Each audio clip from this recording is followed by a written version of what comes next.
156। कितने लोग थे उसमें? 146 लोग। 146 लोग। हाँ। और कितने बाय कितने कमरा था?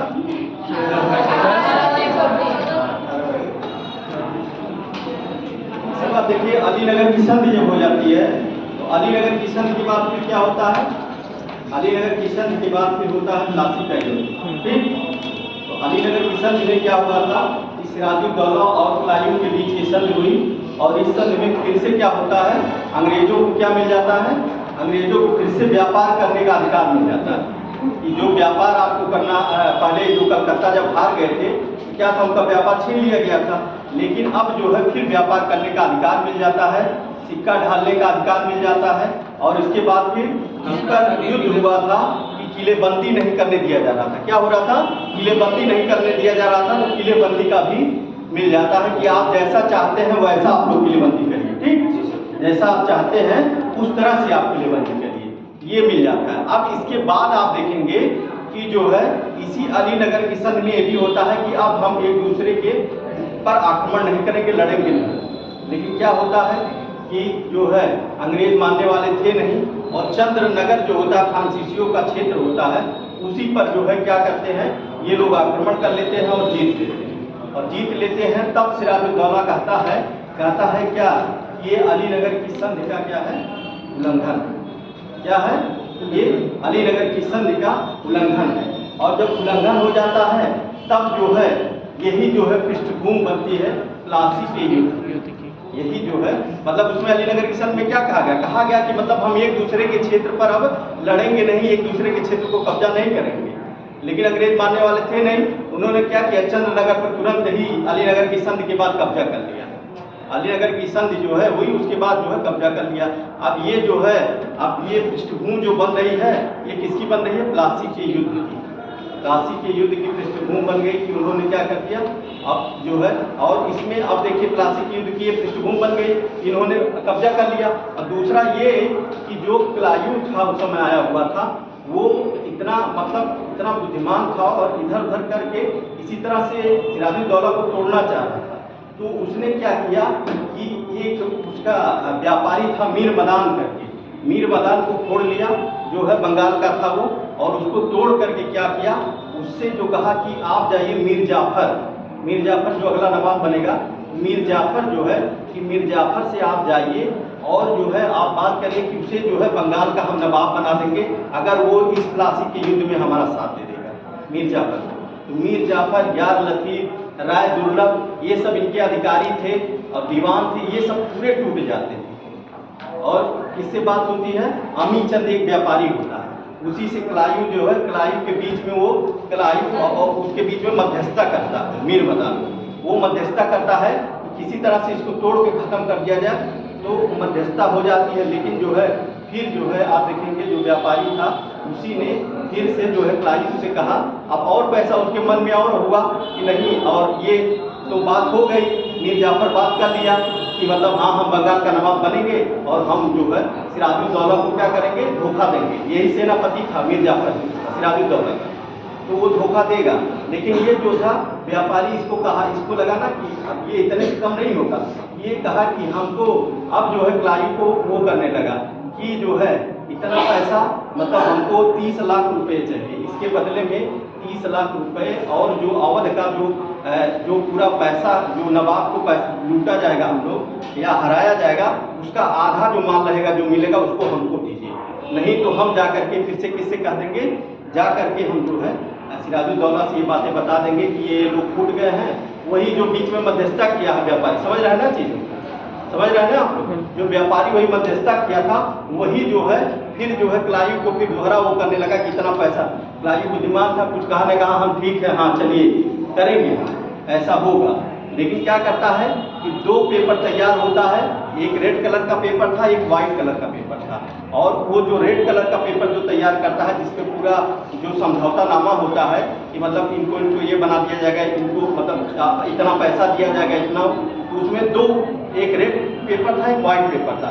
रेड पेपर जो था वो फर्जी पेपर था, और उस पर जो है वाटसन जो था, वाटसन का अपने फर्जी साइन बना करके, वो अपना फर्जी साइन बना करके इसको दे देता है, व्यापारी को दे देता है, वो कहता है कि यही समझौता हम लोगों में हुआ। जो असली पेपर था वो व्हाइट पेपर था। व्हाइट पेपर पे जो है उस पर वाटसन का इनका असली साइन था, उसको दिया नहीं। और युद्ध, प्लासी का युद्ध शुरू होने से पहले आप देखेंगे, जब प्लासी का युद्ध शुरू हो रहा था उसी के समय पहले क्लाइव ने इस व्यापारी की हत्या कर मार दिया। व्यापारी को कहा कि आपका पैसा चाहिए, लो तुमको खत्म कर। इसके बाद ये खत्म कर देते हैं और युद्ध होता है कौन सा, फिर प्लासी का युद्ध शुरू हो जाता है। और प्लासी का युद्ध का यही पृष्ठभूमि थी, मेन तो पृष्ठभूमि थी अलीनगर की संधि। अलीनगर की संधि को इन्होंने तोड़ा, अंग्रेजों ने तोड़ दिया चंदनगर पे कब्जा करके। ये था। और ये जो है क्लाइव ने जो है सबको, तो एक तरह से ये धोखे का युद्ध माना जाएगा कि चारों तरफ इसमें पूरा धोखा था। कि मतलब बताइए, जो राजा लड़ने जा रहा सिराजुद्दौला, उसका सेनापति फूट गया है, उसके सारे अधिकारी फूट गए, उसको पता नहीं है। और इधर देखिए ये भी धोखा देके काम कर रहा था, इसको भी मार दिया गया। पूरा धोखे पर ये जो है प्लासी का युद्ध एकदम ताना बाना जो बना गया था, एकदम धोखे पे बना था प्लासी का युद्ध। तो प्लासी का युद्ध जो शुरू होता है, ये कब शुरू किया गया था? 1 जून 1757। डेट इसका याद रखिएगा कि कब था।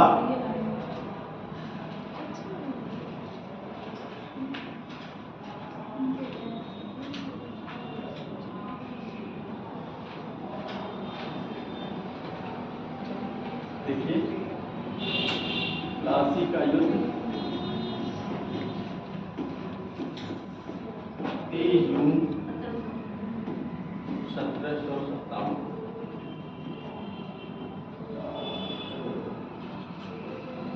किसी बीच में हो रहा है, सिराजुद्दौला और क्लाइव।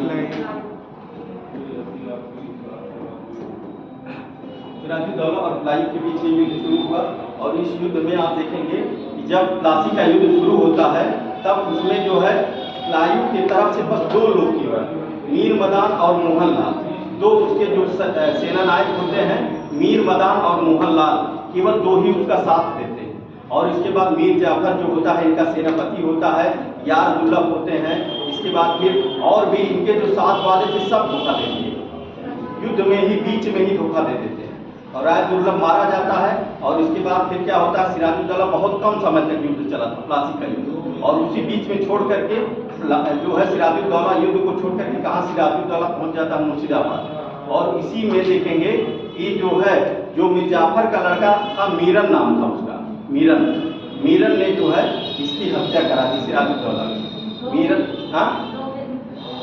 ने जो है इसकी हत्या, जो मीर जाफर का लड़का मीरन था, उसने जो है भेज करके किसकी हत्या करा दी, सिराजुद्दौला की। सिराजुद्दौला की हत्या करा देता है। और इसके बाद देखेंगे कि यहीं पर जो है युद्ध, जो प्लासी का युद्ध होता है, वो यहीं पर समाप्त हो जाता है।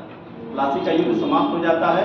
और उसमें क्या कहा गया था, पहले से ही जो ताना बाना बुना गया था इस युद्ध से पहले अंग्रेजों से, मीर जाफर से, सबसे, तो उसमें ये कहा गया था कि आपको, मीर जाफर को क्या कहा था, आप धोखा देंगे तो आपको क्या बना दिया जाएगा, बंगाल का नवाब बना दिया जाएगा। तो मीर जाफर को जो है बंगाल का नवाब बना दिया जाता है।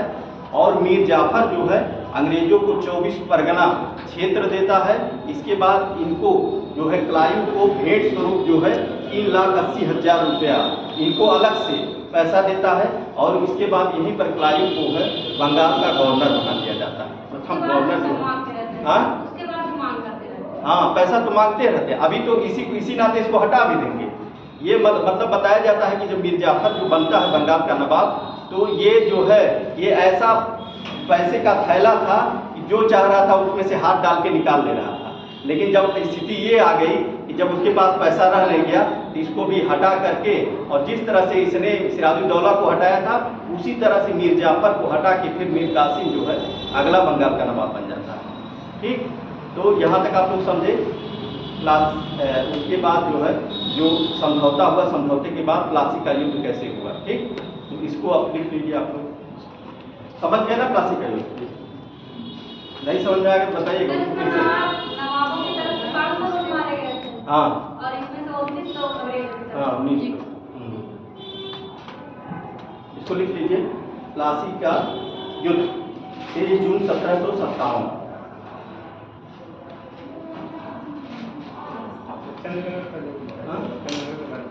चंदनगर, हाँ वही लिखाएंगे। अलीनगर की संधि के बाद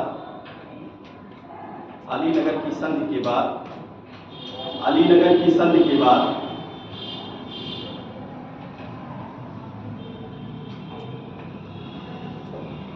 अलीनगर की संधि के बाद अंग्रेजों ने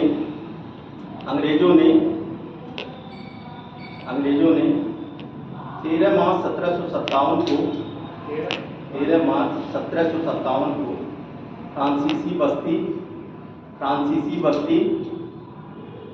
चंदनगर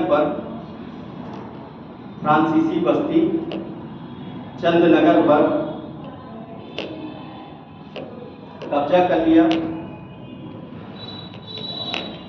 फ्रांसीसी बस्ती चंदनगर पर कब्जा कर लिया।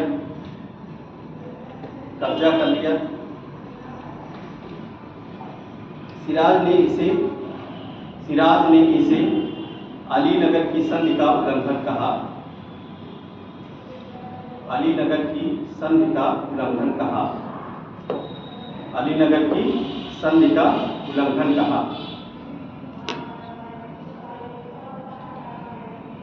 अलीनगर की संधि का उल्लंघन कहा। और यही जो है प्लासी के युद्ध की पृष्ठभूमि, यही प्लासी के युद्ध की पृष्ठभूमि।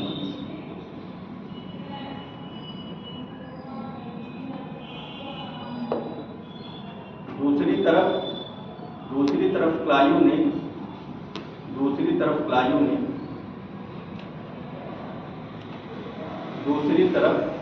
ने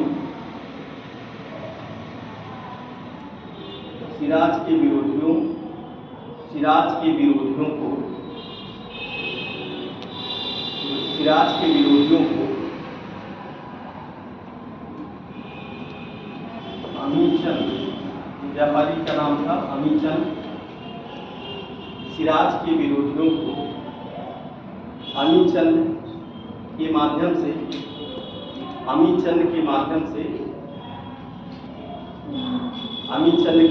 से मिलाने का प्रयास किया। मिलाने का प्रयास किया और इसमें यह सफल भी हुआ।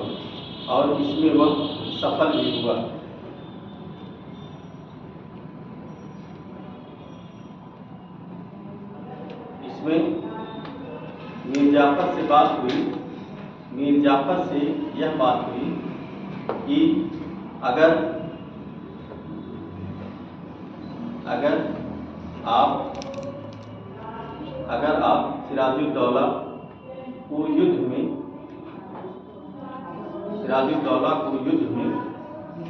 धोखा देंगे तो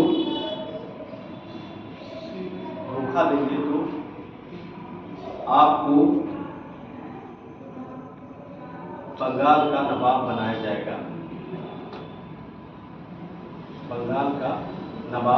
जाएगा।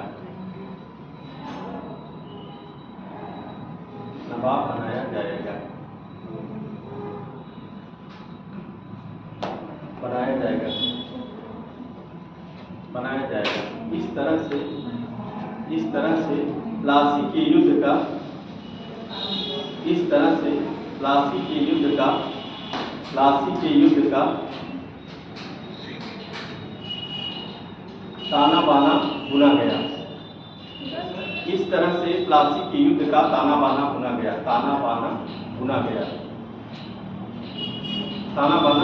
गया। अब लिखिए प्लासी का युद्ध, हेडिंग डाल दीजिए प्लासी का युद्ध।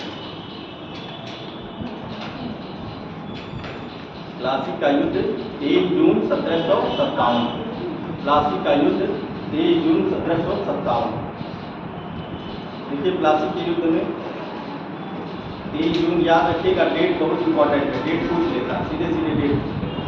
प्लासी का युद्ध बंगाल के नदिया जिले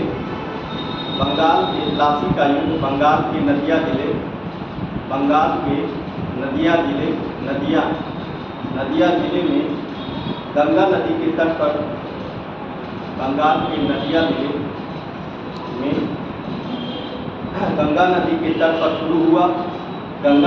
तट पर शुरू हुआ। गंगा नदी के तट पर शुरू हुआ।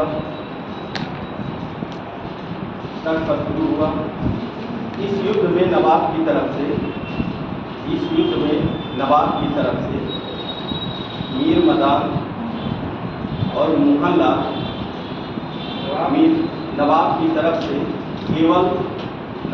तरफ से केवल मीर मदान और मोहनलाल ही लड़े। मीर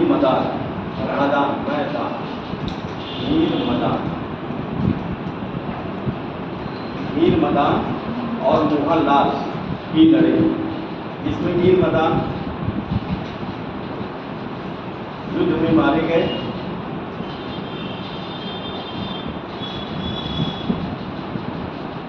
मीर मदान मारे गए और युद्ध कुछ ही घंटे में समाप्त हो गया।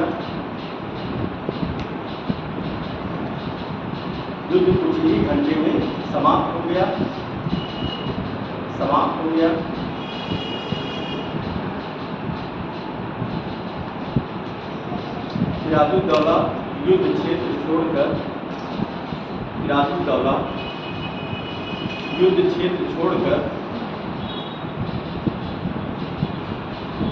मुर्शिदाबाद भाग गया।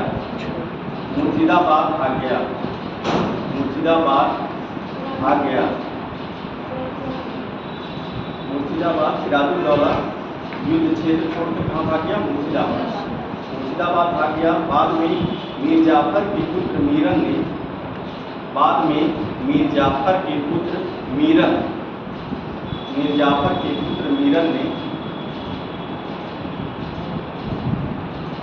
मोहम्मद बेग के द्वारा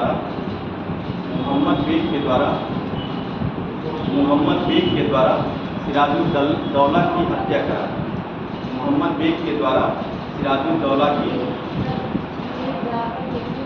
मीरन मीर जाफर का बेटा था। मीरन ने जो है इसको भेज करके मोहम्मद बेग को भेज करके सिराजुद्दौला की हत्या करा।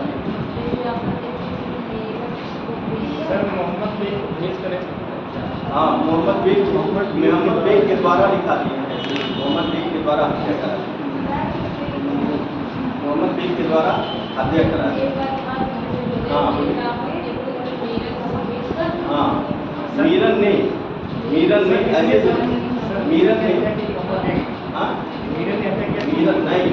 मीरन ने बेग को भेज करके हत्या करा।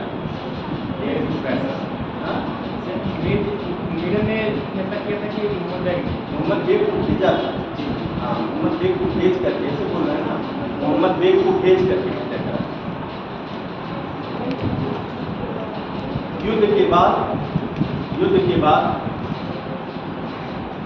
मीर जाफर को अंग्रेजों के पूर्व निश्चित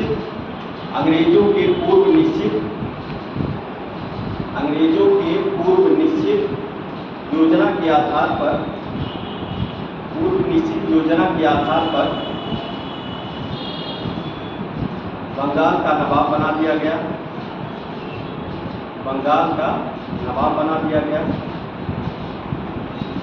मतलब क्या था, पहले ये हो गया था ना कि जैसे आप अगर धोखा देंगे तो क्या होगा, आपको बंगाल का नवाब बनाया जाएगा। जब युद्ध में ये लोग हार जाते हैं, धोखा दे देते हैं, युद्ध में ये लोग लड़ते ही नहीं, साइलेंट हो जाते हैं, तो जो है जब युद्ध हार जाते हैं तो जो इन लोगों ने समझौता हुआ था, तो मीर जाफर को क्या किया जाता है? बंगाल का नवाब बना दिया जाता है। अब मीर जाफर ने क्या किया? मीर जाफर ने अंग्रेजों को अब मीर जाफर ने जो है 24 परगना जो क्षेत्र था वो अंग्रेजों को दे दिया। ऐसे लिखिए, तब मीर जाफर ने बंगाल का नवाब बना दिया गया। मीर जाफर ने अंग्रेजों को 24 परगना की जमींदारी मिल गई।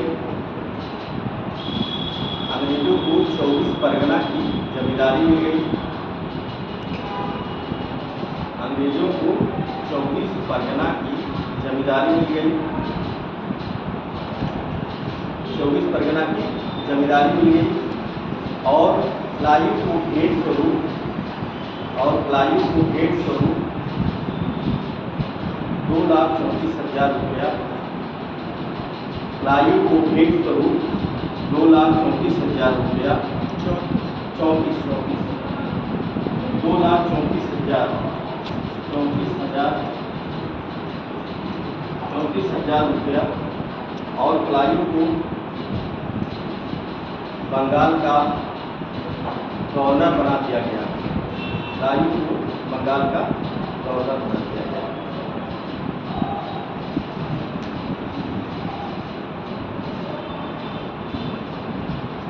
अब कौन बन जाता है?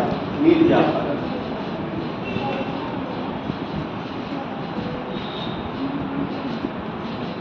मीर जाफर जो है, मीर जाफर अब बन जाता है। और कब से कब तक ये रहता है? इसका कार्यकाल जो था ये 1757 से लेकर के 1757 से लेकर के 1760 तक, 1760 मीर जाफर जो है शासक बन जाता है। अब इसमें देखेंगे आप कि मीर जाफर जब तक था तो ये जो है इससे जो है जितना पैसा चाहे उतना पैसा ये लूट उठाए। अब जब इसके पास पैसे की कमी हो गई तब जो है इसको हटाने के लिए क्या किया? इल्जाम लगा दिया गया। ये डचों से जा करके मिल करके अंग्रेजों के खिलाफ जो है विद्रोह करना चाह रहा था। लूट में था बस। जब तक इसके पास पैसा था तब तक मीर जाफर से क्या किया गया? मीर जाफर को जो है लूटा गया। खूब लूटा गया जब तक लूटा गया। और उसके बाद फिर जब देखा गया इसके पास धन नहीं है तो जिस तरह से मीर जाफर ने जो है किस तरह सिराजुद्दौला को क्या किया था, मतलब अंग्रेजों से मिल करके इसको धोखा दिया था, उसी तरह से मीर कासिम जो होता है अगला जो नवाब होता है, मीर कासिम इसी का मीर जाफर का दामाद होता है। और उसने भी अंग्रेजों से मिल करके जो है इसको हटा करके अगला नवाब जो बन जाता है वो बन जाता है कौन? मीर कासिम। मीर कासिम इसे जो है क्लाइव का गीदड़ भी कहा जाता है। गधा और गीदड़ मीर जाफर, मतलब जो है क्लाइव जो कहता था वही मानता था।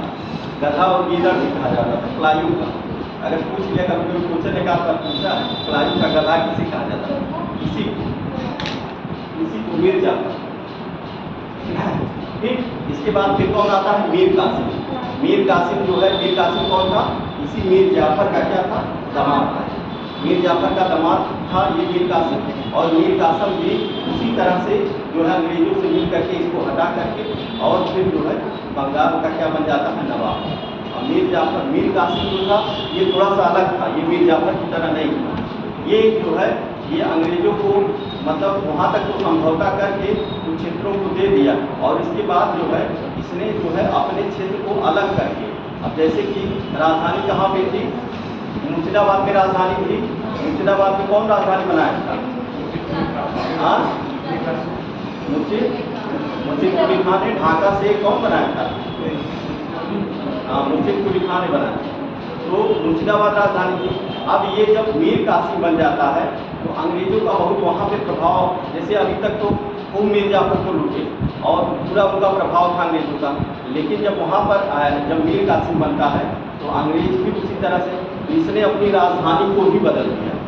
मीर कासिम जब बनता है तो अपनी राजधानी को ये चेंज कर देता है। ये कहाँ पर? मुर्शिदाबाद से अपनी राजधानी मुंगेर लेके जाता है। मुंगेर कहाँ है? बिहार में। मुंगेर जो है बिहार में। बिहार में ये अपनी राजधानी को स्थापित करता है। क्यों स्थापित करता है? क्यों स्थापित करता है? ये स्थापित इसलिए करता है कि जो है वहाँ अंग्रेजों का बहुत प्रभाव था बंगाल में। आप देखिए ये राजधानी जो है वहाँ से कहाँ कर दिया? मुंगेर में कर दिया, बिहार से। तो वहाँ पर जो है स्थापित कर लेता है और वहीं पर उसने अब अपने को अपने सैन्य रूप से मजबूत करने लगा मुंगेर में जाकर के। और मुंगेर में आप देखेंगे तो तोड़दार बंदूक का फैक्ट्री और तोप की फैक्ट्री, ये सब चीज़ें तोड़दार बंदूक जो होती है, जो 2 नली वाली बंदूक आप लोग देखे होंगे, पुरानी जो आती है देखे होंगे। हाँ हाँ, जो ऐसे तोड़ करके गोली मारी भरी जाती है, रेड कलर का उसका कारतूस होता है, तो वही तोड़दार बंदूक कहते हैं। तोड़दार बंदूक की फैक्ट्री मुंगेर में इसने लगाई। मुंगेर में मीर जाफर, मीर कासिम जो है वहाँ पर जो है फैक्ट्री लगाई। और क्या किया? तोप का भी वहाँ पर वो कराया। और उसने जो है देखेंगे कि वहाँ पर देखेंगे कि जो है अब सेना को अपने मजबूत करने लगा ये धीरे धीरे। और सेना को मजबूत करने के लिए इसने क्या किया, इसने ये किया कि इसने जर्मनी से जो है वाटर रीनहार्ड नाम था, वाटर रीनहार्ड सैन्य प्रशिक्षक था और सैन्य अधिकारी था जर्मनी में। मेजर समरूप के नाम से वो जाना जाता था। मेजर समरूप उसका उपनाम था, वाटर रीनहेड कहा जाता था और उसे मेजर समरूप के नाम से जाना जाता था। मेजर समरूप को उसे अपनी सेना में लाता है और सेना में ला करके जो है क्या करता है, अपने सेना को प्रशिक्षित करता है, सेना को प्रशिक्षित करता है। अब क्या अंग्रेजों को देखिए क्या लगा, देखिए राजधानी तो हटा दिया यहाँ से, कहाँ से, मुर्शिदाबाद से वहाँ पे कर दिया मुंगेर में, और फिर बंदूकों का निर्माण कर रहा, तोपों का निर्माण कर रहा है। और उसके बाद फिर जो है आप देखेंगे कि जो है सेना का आधुनिकीकरण भी कर रहा है। तो अंग्रेजों को लगा कि नहीं, अब ये जो है ये कुछ कर सकता हमारे लिए, कुछ अलग उल्टा कर देगा। लेकिन इसने एक और कर दिया, बंगाल का उप सूबेदार होता है राम नारायण नाम का, राम नारायण नाम का बंगाल का उप सूबेदार होता है, जिसकी जो है क्या कर दिया, मीर कासिम ने हत्या कर दी, जो अंग्रेजों का बहुत खास व्यक्ति था। राम नारायण जो था बंगाल का उप सूबेदार था, ये जो अंग्रेजों का बहुत खास व्यक्ति था। तब जो है अंग्रेजों को यहाँ पर लगा कि अब इसको मीर कासिम को हटाना बहुत जरूरी है, नहीं तो मीर कासिम जो है हमारे लिए क्या हो जाएगा, ये खतरा हो जाएगा। फिर जो है मीर कासिम को जब ये राम नारायण को मार देता है तो बंगाल के नवाब के पद से जो है इसको मीर कासिम को हटा दिया जाता है और फिर से मीर जाफर को ला के बैठा दिया जाता है। मीर जाफर को जो है फिर से जला कर बैठा दिया जाता है। अब इसके बाद जो है जब यहाँ से इसको हटा दिया जाता है तो अब देखिए ये कब से कब तक है, ये 57 से लेकर 60 तक था ये मीर जाफर। इसके बाद 60 से लेकर 63 तक जो है मीर कासिम आता है। हाँ, 63 तक मीर कासिम आता है और मीर कासिम जब हटा दिया जाता है तो 64 में एक युद्ध होता है। वो कौन सा युद्ध है, बक्सर का युद्ध। बक्सर का युद्ध। अब बक्सर के युद्ध के समय कौन नवाब था बंगाल का, कौन बना, हाँ मीर जाफर बना, मीर कासिम नहीं, ध्यान रखिए मीर जाफर जो है, क्योंकि आप देखिए 60 में ये बना था, 57 से 60, फिर जो है 60 से लेकर के और 63 तक फिर जो है ये कौन सा, मीर कासिम, मीर कासिम, और फिर जो है मीर जाफर बना दिया जाता है। मीर जाफर जो है 63 से लेकर के कब तक बना दिया जाता है, 65 तक, 1763 से 65। अब जब इसको हटा दिया जाता है और कौन बन जाता है, मीर जाफर जो है बंगाल का मीर जाफर फिर से बना दिया गया। अब यहाँ और मीर कासिम पूरा समझ गए ना, मीर कासिम आप लोग समझ गए। मीर कासिम जो था, मीर कासिम को मीर जाफर को हटा के मीर कासिम बनाया जाता है और मीर कासिम ने क्या किया, अंग्रेजों के मन का काम नहीं किया इसमें। ये बनते ही क्या कर दिया, अपनी राजधानी कहाँ से कहाँ ले गया था, मुर्शिदाबाद से, मुर्शिदाबाद से कहाँ ले गया, मुंगेर ले गया। इसने जो है तोड़दार बंदूक की क्या खोली थी, फैक्ट्री खोली थी, कहाँ पर, मुंगेर में ही। और इसने क्या किया जो है, और तोपों के लिए आविष्कार किया। और इसके बाद फिर राम नारायण जो होता है बिहार का उप सूबेदार, उसकी हत्या जो है कर देता है, क्योंकि वो अंग्रेजों का बड़ा सहयोगी होता है। नहीं, अभी निजामुद्दौला दौला को बाद में बैठाएंगे, अभी नहीं बैठाएंगे, अभी तो मीर जाफर ही बैठेगा। अभी जो लास्ट में जब खत्म हो जाएगा, हाँ जब संधि होगी, जब इलाहाबाद की संधि होगी तब उस समय वो आता है। अभी तो मीर जाफर है ही, अभी मीर जाफर है। अभी जब संधि होगी इलाहाबाद की पहली संधि, तब मीर जाफर का लड़का वही, तब वो बैठता है। अभी जो है आपका मीर जाफर ही बैठेगा। मीर जाफर को बैठा दिया जाता है और फिर जो है अब ये क्या करता है, मीर कासिम को जब हटा दिया जाता है इसके पद पर से, मीर कासिम को क्या कर दिया गया, इसको अपने पद पर से हटा दिया गया। तो ये आता है कहाँ पर, वहाँ से भाग करके अवध के नवाब के यहाँ, ये वहाँ से भागता है और अवध के नवाब के यहाँ आता है। अवध के नवाब, अवध का नवाब कहाँ, फैजाबाद में बैठा था। अवध का नवाब था, क्या नाम था, नहीं शाह आलम दुखी नहीं, शाह आलम दुखी कौन था, सुजाउ दौला था। अवध का नवाब सुजाउ दौला, शाह आलम दुखी मुगल बादशाह था, मुगल बादशाह था। वो मुगल बादशाह तीनों में मिल करके युद्ध ये हुआ। तो उसी समय जो है वो शाह आलम दुखी और ये दोनों लोग जो थे ये बैठे हुए थे उस समय। और यहीं पर जो है आप देखेंगे अवध के नवाब के यहाँ, वहाँ पे सुजाउ दौला के यहाँ ही ये भी जाता है, मीर कासिम भी, और तीनों लोग वहीं पर क्या नाम है, मुगल बादशाह भी वहाँ पे बैठे थे। तीनों लोगों में मंत्रणा होती है और तीनों लोग मिल करके एक संयुक्त सेना तैयार करते हैं अंग्रेजों को हराने के लिए। और वह युद्ध कौन सा होता है? बक्सर का युद्ध। बक्सर का युद्ध जो होगा ये जो है ये निर्णायक युद्ध हो जाता है एक तरह से, क्योंकि आप देख रहे हैं कि कौन है? मुगल बादशाह शाह आलम द्वितीय, मुगल बादशाह जो पूरे भारत के बादशाह वो है। इसके बाद इस युद्ध में बंगाल का जो नवाब था वो हटाया गया मीर कासिम, और इसके बाद अवध के नवाब कौन है? कौन है अवध के नवाब? सुजाउद्दौला। ये तीनों लोगों ने मिलकर संयुक्त सेना बनाई और तीनों ने मिल करके जो है युद्ध किया। और जो है युद्ध जो शुरू होता है वह युद्ध किस युद्ध के नाम से जाना जाता है? बक्सर। बक्सर का युद्ध जो हुआ था किस डेट में हुआ था? 22 अक्टूबर 1764। डेट याद रखिएगा, 22। हाँ तीनों हाथ है। 22 अक्टूबर 1764 में ये युद्ध शुरू होता है। और इसमें देखेंगे अंग्रेजों की तरफ से कौन लड़ा था इसमें? नहीं, क्लाइव इसमें नहीं, उसी में था प्लासी के युद्ध में। प्लासी के युद्ध के बाद ये चला जाता है फिर वापस क्लाइव। और जब अभी जो है आप देखेंगे कि जब इलाहाबाद की संधि होगी तब फिर दोबारा ये आएगा, ये दोबारा तब फिर आता है क्लाइव, इस बीच में चला जाता है। इस समय जो है बंगाल जब ये बक्सर का युद्ध होता है तो हेक्टर मुनरो आ जाता है। हेक्टर मुनरो जो है तो अंग्रेजों की तरफ से जो युद्ध लड़ता है वो हेक्टर मुनरो लड़ता है। हाँ कौन? नहीं, सुजाउद्दौला तो मर गया ना। मीर कासिम लड़ रहा है ना, मीर कासिम लड़ रहा है नवाब अवध के नवाब की तरफ से। हाँ अवध के नवाब की तरफ से सुजाउद्दौला। अच्छा वही। हाँ अवध के नवाब जो है वो सुजाउद्दौला लड़ा, सुजाउद्दौला और शाह आलम द्वितीय और जो है मीर कासिम, ये तीनों लोग मिल करके। और कौन है उधर अंग्रेजों की तरफ? ये इधर युद्ध होता है। और इसमें जब देखेंगे कि जो है किसकी विजय होती है?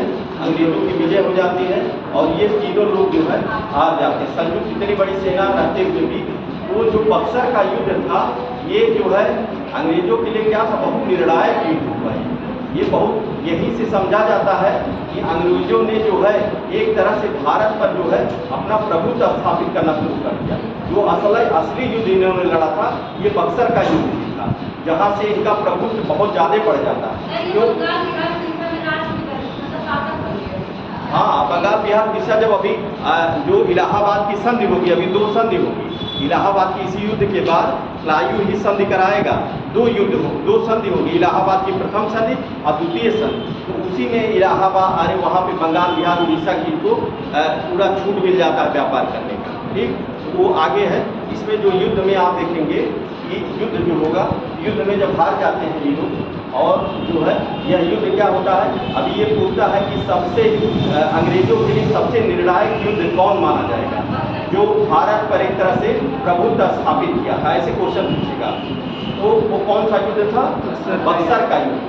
बक्सर का युद्ध, प्लासी का युद्ध तो एक तरह से दूसरे पर ही हुआ था, लेकिन जो है बक्सर का युद्ध वहाँ पर अंग्रेजों ने जो है थोड़ी बहुत व्यवस्था अपनी बनाई। लेकिन जो है बक्सर का युद्ध जो हुआ तीन बड़े जो थे, जैसे मुगल बादशाह थे, इसके बाद फिर अवध के नवाब थे और इसके बाद कौन था?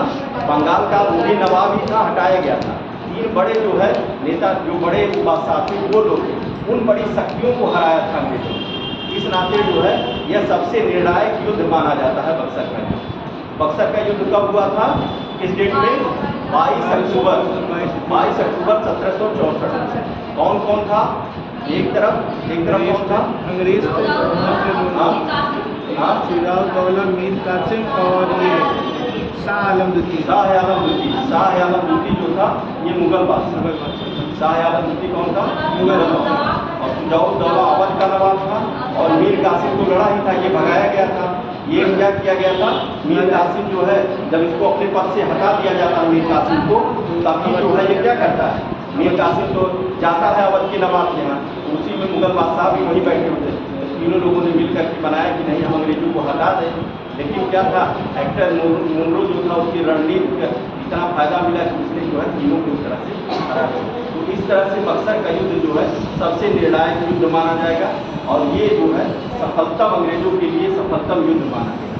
और इसके बाद क्या होगा, इसी के बाद होता है दो संधि होती है, एक इलाहाबाद की 12 अगस्त, दो संधि होती है इलाहाबाद की और 12 अगस्त को 1 जुलाई 65 में। तो यह संधि होगी और इस संधि के द्वारा जो है अब इसमें अवध के नवाब से ये पहली संधि पूछता है, पहली संधि किससे हुई थी, दूसरी संधि, पहली संधि जो हुई है मुगल बादशाह से शाह आलम दूसरी से होती है और दूसरी संधि जो होती है ये अवध के नवाब से, हाँ जौहर बाबा से। तो इसमें जो है क्षेत्रों को बंटवारा किया जाता है। तो आप बक्सर का युद्ध जो है एक तरह से लिख लीजिए इसको, मीर जाफर, पहले मीर कासिम, मीर जाफर से लिखा है देखिए, मीर जाफर, मीर जाफर, हाँ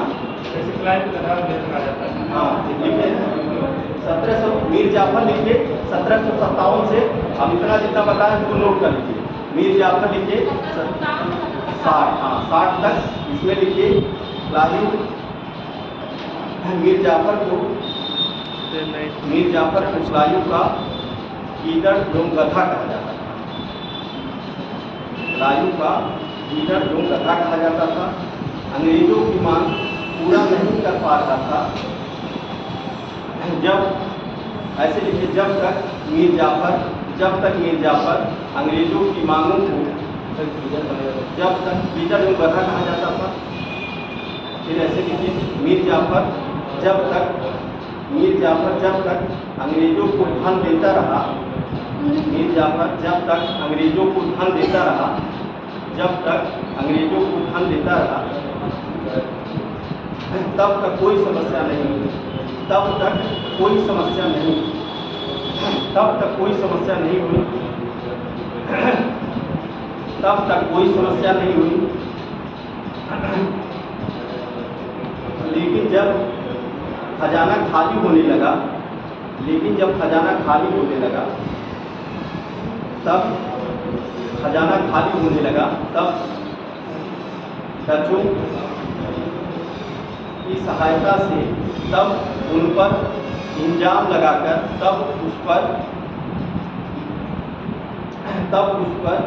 डचों की सहायता से एक गुट बनाने का, किसकी सहायता से? हाँ किसकी सहायता से? हाँ, तब उस पर डचों की सहायता करने के लिए, सहायता करने का इल्जाम लगाकर, तब उस पर डचों की सहायता का इल्जाम लगाकर उसे हटा दिया जाता, उसे बंगाल के नवाब के पद से, उसे बंगाल के नवाब के पद से हटा दिया गया, हटा दिया गया।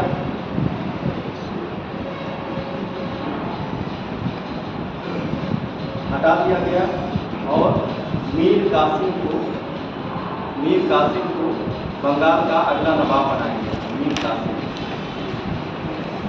मीर कासिम, मीर कासिम, अब लिखिए मीर कासिम, मीर कासिम 1760 से लेकर 1763। ये मीर जाफर का दामाद था। मीर कासिम 1760 से लेकर 1763, 1760 से लेकर के 1763 ये मीर जाफर का दामाद था।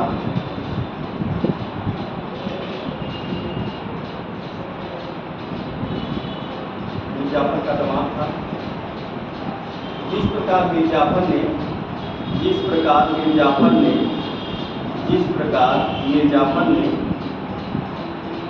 सिराजुद्दौला को,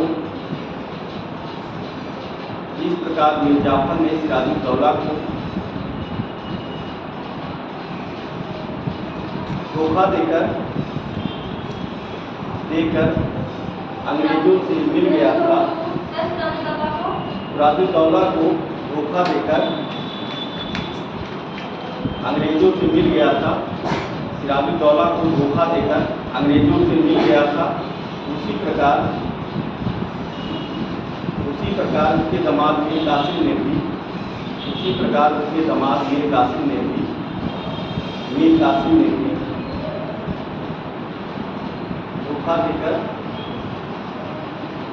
धोखा देकर अंग्रेजों से मिल गए।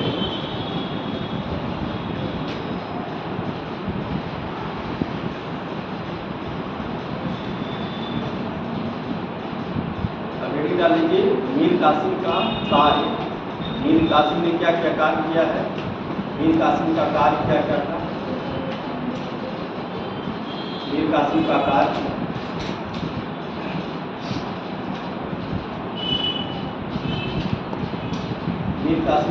इसमें लिखेंगे मीर कासिम ने अपनी राजधानी मुर्शिदाबाद से मुंगेर स्थापित की। मुर्शिदाबाद से मुंगेर में स्थापित की। मुर्शिदाबाद से मुंगेर में अपनी राजधानी स्थापित की। और उसने मुंगेर में ही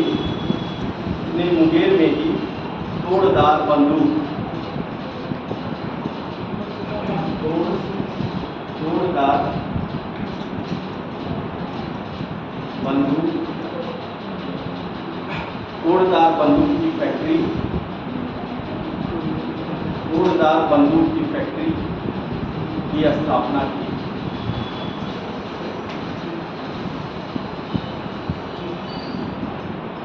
इसने आंतरिक कर को समाप्त कर दिया। इसने आंतरिक कर लगता था उसको इसने समाप्त कर दिया। आंतरिक कर को समाप्त कर दिया।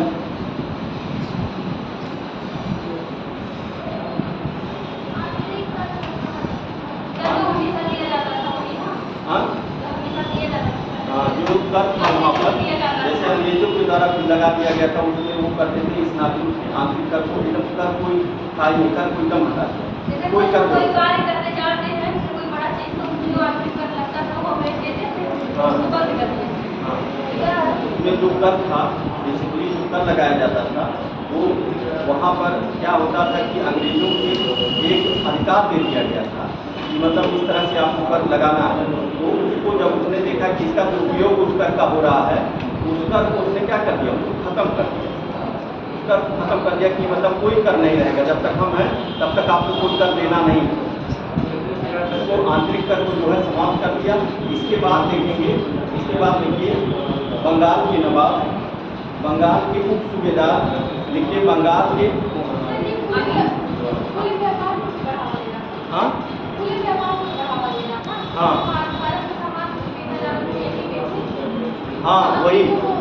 वही मतलब उस पर कम आंतरिक कर जो था जैसे जो भारत में जो व्यापार किया जाता था उसमें जो कर लगता था उसको समाप्त कर दिया कि अपने व्यापारी जो है उनको फायदा मिले, बाहरी व्यापारी ना उतना फायदा पाए।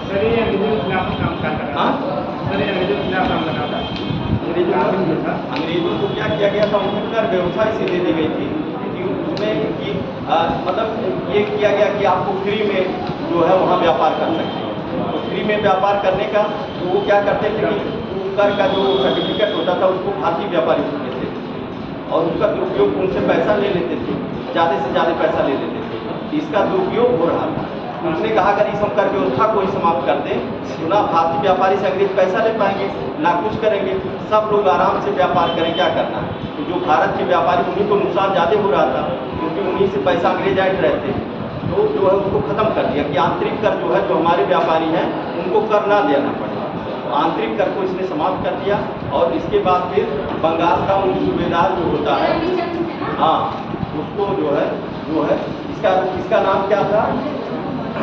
जो बंगाल का जो है उप सूबेदार था उसका राम नारायण।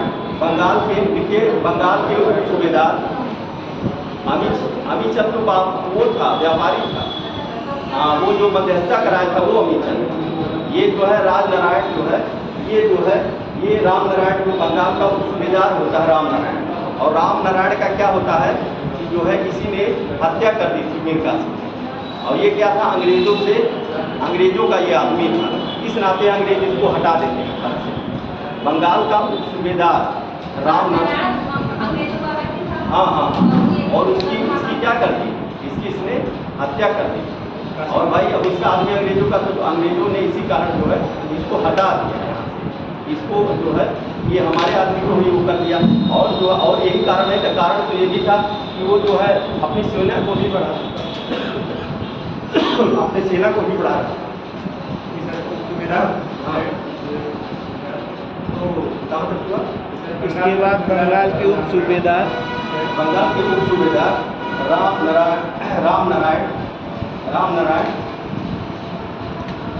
नारायण पानी है किसी के पास? पानी पीछे से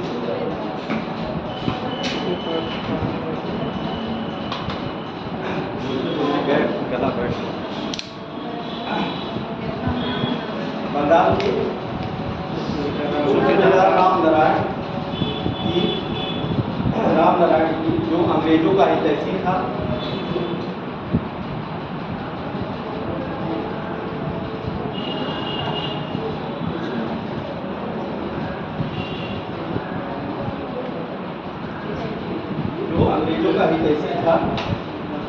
मीर कासिम ने उसकी हत्या कराई।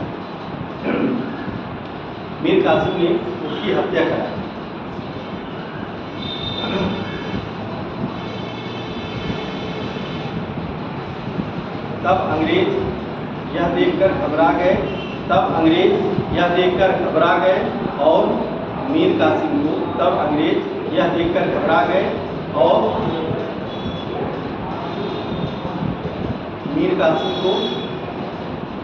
बंगाल के पद से हटाकर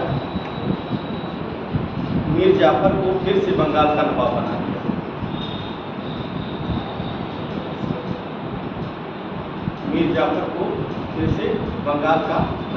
दिया। सर ये बार-बार हटा रहे थे, बैठा रहे थे, तो खुद ही नहीं बैठ जाते। हाँ? खुद ही बैठ गए थे, तो बैठे थे।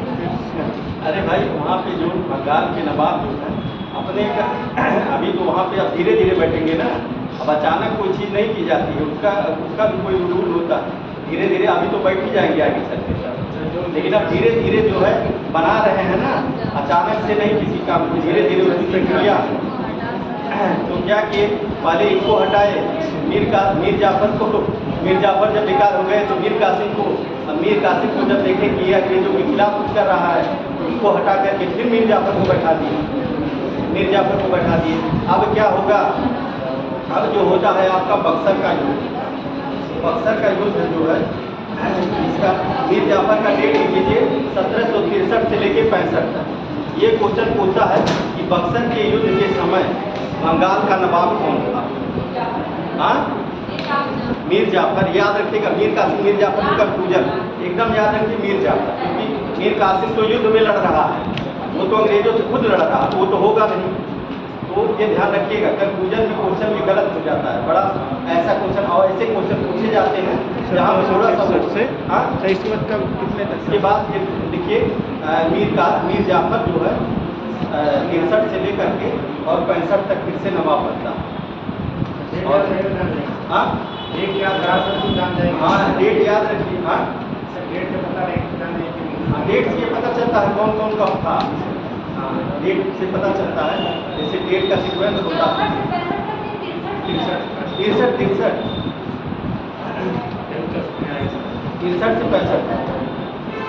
से 65। ठीक, अब इसके बाद फिर लिखिए बक्सर का युद्ध, हेडिंग डाल लीजिए बक्सर का युद्ध। बक्सर का युद्ध जो है 22 अक्टूबर 1764। बक्सर का युद्ध जो हुआ 22 अक्टूबर 1764।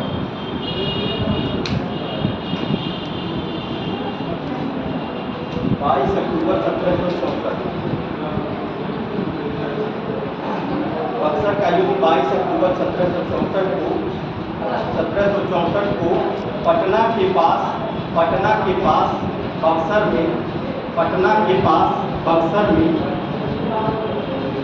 बक्सर में सर बक्सर पटना है क्या? पटना तो बड़ा सा राजधानी है, उसी में जो है बक्सर, अब तो उस समय था बक्सर जिला भी हो गया अलग से, तो वही पटना में ही बक्सर है, पटना के पास। तो पटना के पास जो है बक्सर में यह युद्ध हुआ, बक्सर में यह युद्ध हुआ। इस युद्ध में मीर कासिम, इस युद्ध में मीर कासिम, हाँ, शाह आलम, मीर कासिम, शुजाउद्दौला, ब्रैकेट में लिख लीजिएगा, अवध का नवाब, शुजाउद्दौला अवध का नवाब, शुजाउद्दौला अवध का नवाब, और शाह आलम द्वितीय, शुजाउद्दौला अवध का नवाब और शाह आलम द्वितीय। देखिए मुगल बादशाह, लिख लीजिए मुगल बादशाह आलम द्वितीय के ब्रैकेट में लिख लीजिएगा मुगल बादशाह। इन तीनों की संयुक्त सेना, इन तीनों की संयुक्त सेना और अंग्रेजों की तरफ से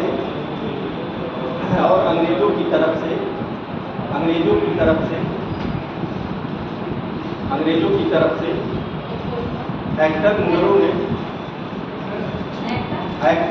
अंग्रेजों की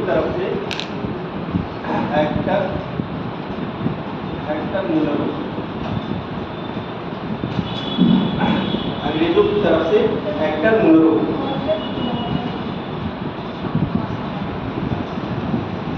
ने नेतृत्व किया, अंग्रेजों की तरफ से हेक्टर मुनरो ने नेतृत्व किया।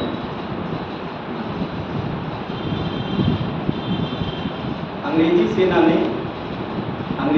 ने इस संयुक्त सेना को पराजित कर दिया। अंग्रेजी सेना ने इस संयुक्त सेना को पराजित कर दिया। इस संयुक्त सेना मतलब इन तीनों की जो सेना, इस संयुक्त सेना को पराजित कर दिया,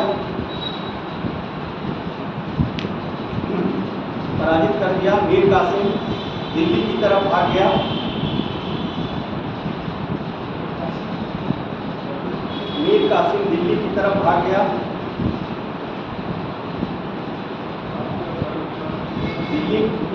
गया, और 1777 में इसकी दिल्ली में मौत, मतलब वही दिल्ली, यहाँ से दिल्ली भाग गया और दिल्ली में ही वहाँ पे मर गया, दिल्ली भाग गया और वहीं पर उसकी 1777 में मृत्यु हुई।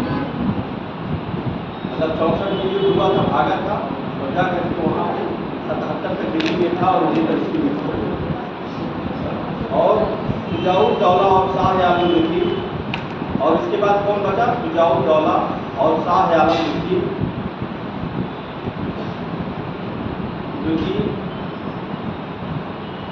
ने आत्मसमर्पण कर दिया। इन लोगों ने जो है क्या कर दिया? आत्मसमर्पण कर दिया। शुजाउद्दौला और शाह आलम द्वितीय ने आत्मसमर्पण कर दिया।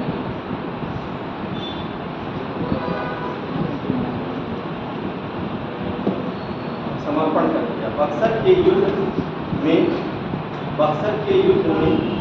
विजय के बाद ही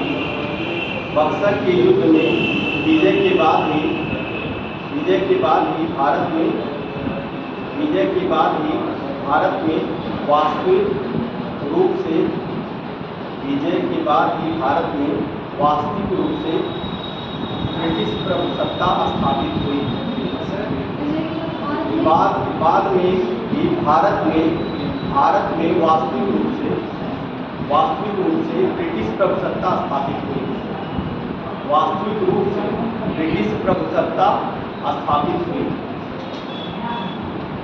बक्सर के युद्ध में विजय के बाद ही भारत में वास्तविक रूप से ब्रिटिश प्रभुसत्ता, ये से क्वेश्चन पूछेगा कि किस युद्ध के बाद जो है ब्रिटिश प्रभुसत्ता स्थापित किया था अंग्रेजों ने, तो कौन कब हुआ था? बक्सर का युद्ध। तुम पूछ रही थे, हाँ बताइए।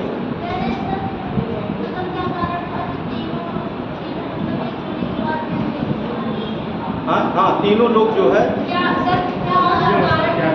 कारण था कि हार गए? तीन लोग थे, अच्छा तीन, हाँ क्या कारण थे? कारण ये था कि अंग्रेज सेना जो है उसमें बहुत मजबूत हो गई, और उनके पास जो है अभी आपने सुना देखा ये पिछले युद्धों में ये आधुनिक हथियार था, तोप था,